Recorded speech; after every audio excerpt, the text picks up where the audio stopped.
You might be already aware that Manipur is facing a lot of violence, conflict, which is ongoing since over 2 years now in Manipur. Now the administration is said to have been not, putting in enough effort, probably is being argued and alleged to bring down the violence that is happening. However, the thing is quite complex with respect to which these conflicts are going on. Now, in this scenario, what has right now happened is this violence or conflict, which sort of at times sort of draws down or becomes lesser or calms down, something or the other happens which sparks it again. And that is exactly what has happened now as well. There has been killing of two children. So two children have been killed, and this killing of two children is now pushing Manipur back again on the brink. Again, it is pushing or elevating the violence, conflict, and the chaos that is going on in Manipur. So in this video, we will understand what actually, like, of course, the murder is what happened. So who could have been doing that, how it happened, not just that, more importantly, how this killing is bringing Manipur again on the brink of the violence and chaos. So let's get started with respect to what the news is all about.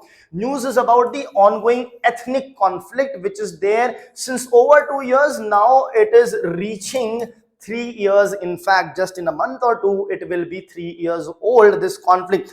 This conflict even dates back before, but the fresh violence and conflict started from May 2023. Now, what are the two ethnic groups that are prominently involved over here? They are the Meiteis and the Kukis. So, the Meiteis are the one who live in the valley, and the Kukis are the one who are living in the hilly area. Basically, you have, let's say, like this hilly regions, right? So this is the valley and these are the hilly regions. So on the hilly region live the Kukis, whereas the Meiteis live on the valley region. Now in the valley there is more of agriculture, pasture, this, that, opportunities, whereas in the hilly regions the life is comparatively difficult, more difficult. Now in this violence of over last 2 years, in fact close to 3 years, over 260 deaths have taken place and thousands of people have been displaced within the state itself. That means within Manipur, from one place to another place, they have been displaced. Now it is a very big thing. See, for the elites or people in the service sector, in the urban areas, for example, it might be comparatively easier because you lose a job one place, you get a job another way, you have the skills, the opportunities are multifold. But in these regions, the tribal dominated regions, the opportunities are less, the work that is done is less, and there are only few things on which these people actually depend upon. They completely, you can say, depend upon the nature and on the region where they are from. So if you displace them, it becomes really more difficult for them to restart the life, to sustain the life, and to regroup and regain what all they have lost. So now, because of all this what is happening, that is why peace in Manipur is quite fragile. Fragile means can be broken any time, like the glass which is fragile.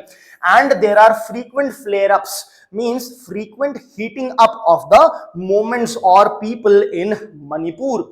Now, what is the triggering effect over here that we are talking about? See how these children were killed. So what happened is a rocket-like projectile attack took place in Bishnupur. Now this rocket-like projectile attack led to the death of or the killing of two children. One is a 4-year-old boy and the other is simply a 5-month-old infant.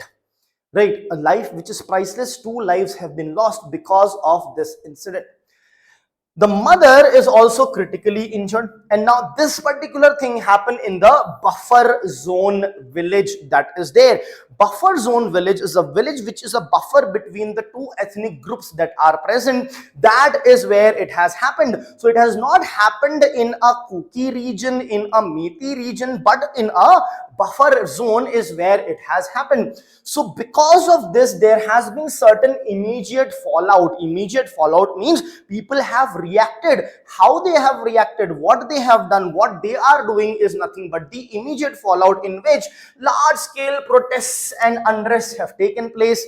Subsequently, the mob, the people again attempted to storm the CRPF camp.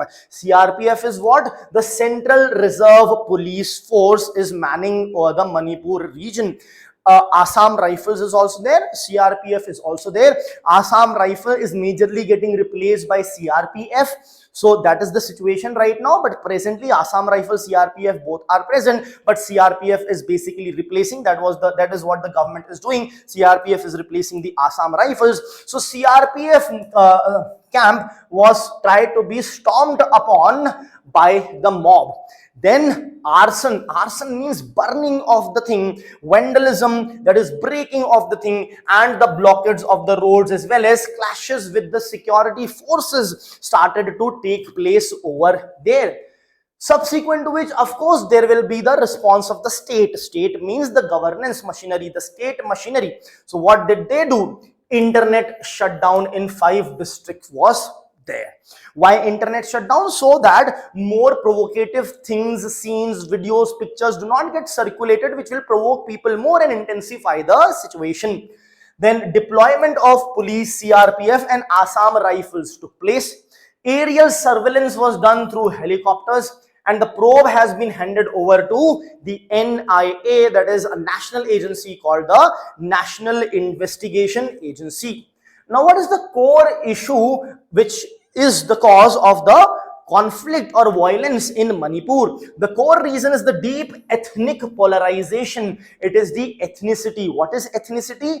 Ethnicity is nothing but the social expression of one's race. It not just consists of the race, the different race that might be there, but the different culture, the region, the language, all these things lead to the formation of a particular ethnic group. Now, these ethnic groups need not be limited to a particular state. In fact, they can be spread across the state, at times across countries as well. So they identify themselves with each other with the fact of having a shared history, similar food, similar lifestyle, similar language, similar region, so on and so forth. Then you have militarization and weaponization that has taken place. These communities, of course, not the civilians majorly as such, but from them only are coming organizations which are arming themselves, which are weaponizing themselves, and then in conflict, these arms and ammunitions also get used. Then the weak buffer zone enforcement. Now here there is one ethnic community, here there is another ethnic community, and here it is a buffer zone in order to keep them segregated, but this buffer zone itself is weak, as a result of which interaction and the conflict which is happening. Then the trust deficit among the communities. Within the community also trust deficit, between the ethnicity also the deficit, and between among the ethnicities and the government also there is a deficit. So what are the key concerns? Key concerns are the issues of civilian targeting, especially of women and children, right? Actually, be it women, be it children, be it men, be it transgender, it has to be a concern, but in articles they do mention with special emphasis on women and children. But the idea is civilian targeting that is happening. Radicalization and hate narratives are being given. Governance failures and intelligence gaps that are there from the side of the state is also a concern, and leading to humanitarian crisis of the IDPs. IDPs are basically the internally displaced people, and they have their relief camps which are not properly maintained. In fact, a lot of these relief camps are now shutting down. In fact, last year itself, the government has said by the end of 2025, all the relief camps will be over, not over or stopped because you don't want to provide the benefits, stopped because the conflict will subside and they will be empowered. But that is not happening. So relief camps are still there, but the level of humanitarian benefits or help provided is not much. So what is the way forward over here? The way forward over here is an impartial investigation and accountability with respect to the things that is happening, who are responsible, what is the shortfall of the governance system. All those things needs to be taken care. In fact, the investigation is already ongoing, but it is getting delayed, it is getting extended, and no report is getting out of it. Further, we need to strengthen the security and intelligence coordination in order to ensure that there is no gap in the intelligence dissemination. Then political dialogue needs to take place with the representatives and reconciliation needs to happen. Now, people are seeing that separate administration is the only solution, but we need to live together in an integrated manner, so reconciliation can also be a way forward. Rehabilitation of the displaced people, of course, and a long-term peace building process needs to take place. And as the people are demanding, maybe it's time that our Prime Minister visits that region in order to develop the trust in the government by the people. Thank you.